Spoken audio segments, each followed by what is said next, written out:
রামলালের এখানে তো শ্বশুর বাড়ি, রামলালের এখানে শ্বশুর বাড়ি, ওই জামাই শ্বশুর। 10:30 11টা বাজছে, এই সময় বাচ্চা সব স্কুলে আসছে। তো আসার সময় আমি যাচ্ছিলাম, দেখি হাতি ভেতরে, বাউন্ডারির ভেতরে হাতি। তো এইভাবে থাকলে জঙ্গলমহল, মানে নামি জঙ্গলমহল আর পুরো সবই হাতির, এইভাবে কি আর পড়াশোনা বা ইয়ে হয়? আতঙ্কিত হচ্ছেন কি? আতঙ্কিত হবেন না, এইসব বাচ্চা যারা আসছে রাস্তায় সব সময়, শুধু এক সময় নয়, দিন রাত্রি সব সময়।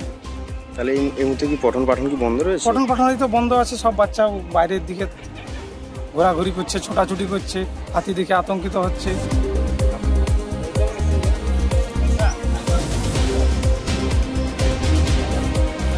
হ্যাঁ, আমাদের এইখানে বেশ কয়েকদিন ধরে কয়েকটা রেসিডেন্সিয়াল হাতি ঘুরে বেড়াচ্ছে। তার মধ্যে এখানে আমরা আজকে খবর পেয়ে এসেছি, বন দপ্তরে আমাদের স্টাফরা আছে, ট্রেকাররা রয়েছে, রামলাল এসে দেখছি আছে। তো অসুবিধা কিছু নেই, স্কুল চলুক, আমাদের লোকজন আছে, আমরা একটু কাছেই সরিয়ে দেওয়ার চেষ্টা করছি। আতঙ্কিত হচ্ছে ছাত্রছাত্রী থেকে শুরু করে অভিভাবক? আতঙ্কিত হওয়ার কোনো কারণ নেই, রামলাল অতটা কাউকে সচরাচর ইয়ে করে না, মানে আক্রমণ করে না। তো অসুবিধা কিছু নেই, আমাদের লোকজন আছে, প্রবলেম নেই। বিদ্যালয় কি পঠন পাঠন বন্ধ? না, বিদ্যালয়ে আমরা শিক্ষক মহাশয়কে বলেছি যে আপনারা স্বাভাবিক পঠন পাঠন রাখুন, এখানে কাউকে থাকতে বারণ করেছি, আমাদের লোকজনই থাকছে। তো বিদ্যালয়ে কোনো অসুবিধা হবে না, বেরিয়ে যাবে।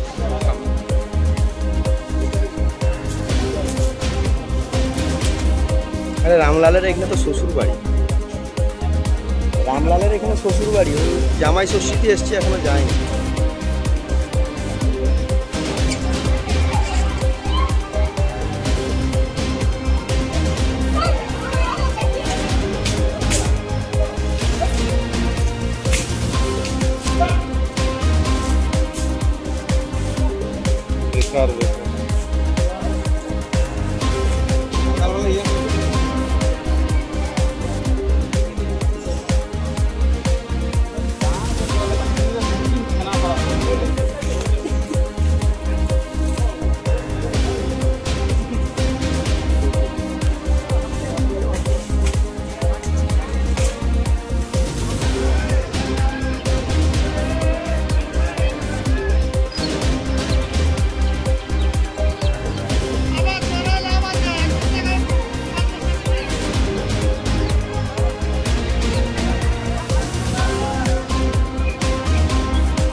আমাদের ভিডিও ভালো লাগলে লাইক এবং শেয়ার করুন, কমেন্ট সেকশনে গিয়ে জানান আপনাদের মতামত। আরও ভিডিও পেতে আমাদের চ্যানেল সাবস্ক্রাইব করুন এবং প্রতি মুহূর্তে খবরের আপডেট পেতে প্রেস করুন বেল আইকন।